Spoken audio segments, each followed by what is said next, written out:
جس وقت پوری قوم اللہ کے نبی حضرت ابراہیم علیہ السلام کے خلاف اٹھ کھڑی ہوئی اور ان کو آگ میں ڈالا گیا، پھر ان کو جلا وطن کیا گیا، تو صرف ایک اور اللہ کا نبی حضرت لوط علیہ السلام آپ کی گواہی دینے لگا۔ اور پھر جب حضرت ابراہیم علیہ السلام نے ہجرت کی تو آپ کے ساتھ آپ کے بھتیجے اللہ کے نبی حضرت لوط علیہ السلام بھی ہجرت کرنے لگے۔ حضرت لوط علیہ السلام کے والد کا نام ہاران تھا، جو تاریخ یعنی آزر کے بیٹے تھے۔ آپ کے والد کا آپ کے بچپن میں ہی انتقال ہو گیا تھا، تبھی آپ اپنے چچا ابراہیم اور دادا آزر کے ساتھ رہتے تھے۔ جب اللہ کے خلیل ابراہیم علیہ السلام مصر سے فلسطین کی طرف ہجرت کرنے لگے تو آپ نے اپنے بھتیجے لوط کو سدوم بستی کی طرف بھیج دیا اور یہ فرمایا، اے اللہ کے نبی لوط، اس قوم تک اللہ کا پیغام پہنچاؤ، ان میں بدکاری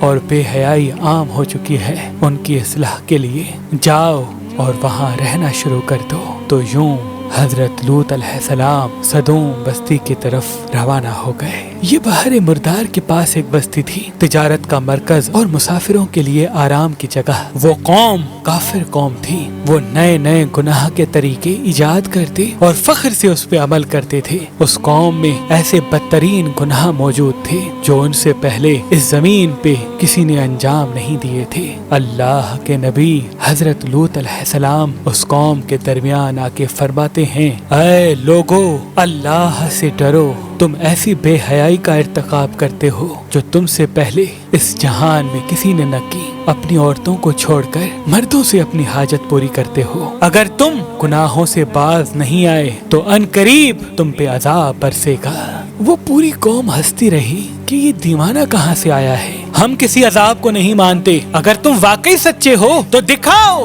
کیا عذاب آتا ہے۔ وہاں لوط علیہ السلام اور ان کی بیٹیوں کے علاوہ سب کے سب غلاظت میں ڈوبے ہوئے تھے اور اللہ کے پیغام کا مذاق اڑا رہے تھے۔ چنانچہ انہوں نے لوط علیہ السلام کو اپنی بستی سے باہر نکالنے کا فیصلہ کیا۔ اللہ کے نبی حضرت لوط علیہ السلام اللہ سے مخاطب ہو کے فرمانے لگے، اے اللہ، یہ قوم ہدایت پانے والوں میں سے نہیں بلکہ تیری ہدایت کا مذاق اڑانے والوں میں سے ہے۔ اے اللہ، جب بھی کوئی نوجوان اس بستی میں آتا ہے تو یہاں کے لوگ اس کو ہوس کی نگاہ سے دیکھتے ہیں، اس سے اپنی حاجت پوری کرتے ہیں۔ اے اللہ، میری مدد فرما۔ اتنے میں اللہ نے آسمان سے فرشتے بھیجے جو نوجوان خوبصورت لڑکوں کی شکل میں تھے۔ وہ جیسے ہی حضرت لوط علیہ السلام کے گھر آئے تو اللہ کے نبی لوط علیہ السلام گھبرانے لگے کہ یہاں کے لوگ ان کے ساتھ بھی وہ سلوک نہ کریں جو ان سے پہلے لڑکوں کے ساتھ کرتے تھے۔ وہ فرشتے کہنے لگے، اے اللہ کے نبی، گھبراؤ نہیں، ہم اللہ کی طرف سے آئے ہیں۔ اور جبریل امین فرمانے لگے، اے لوط، اپنے گھر والوں کو لے کے اس بستی سے چلا جا، کیونکہ صبح یہاں پہ اللہ کا عذاب آئے گا، اور اس بستی سے جانے کے بعد پیچھے مڑ کے نہ دیکھنا۔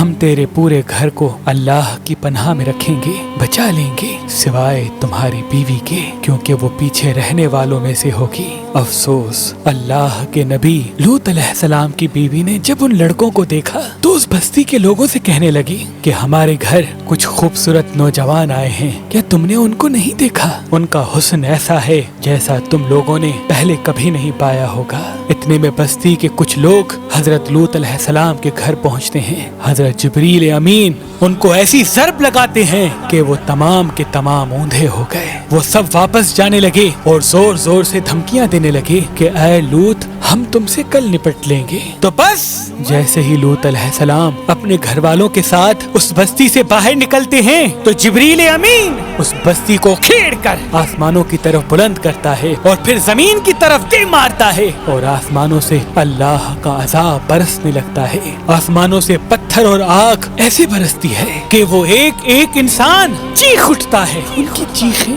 اور آواز جب لوط علیہ السلام کی بیوی نے سنی جو ان کے ساتھ چل رہی تھی تو وہ بار بار اس بستی کو مڑ مڑ کے دیکھ رہی تھی۔ اتنے میں آسمان سے ایک پتھر آیا، حضرت لوط کی بیوی کو لگا اور وہ بھی اس قوم کے لوگوں میں شامل ہو کر فنار ہو گئی۔ آج بھی حضرت لوط کی قوم پر عذاب کے نشانات زمین پر موجود ہیں تاکہ انسان غور و فکر کرے۔ بے شک اللہ جو چاہے وہ ہو کے رہتا ہے، اللہ جو چاہے وہ ہو کے رہتا ہے، اللہ جو چاہے وہ ہو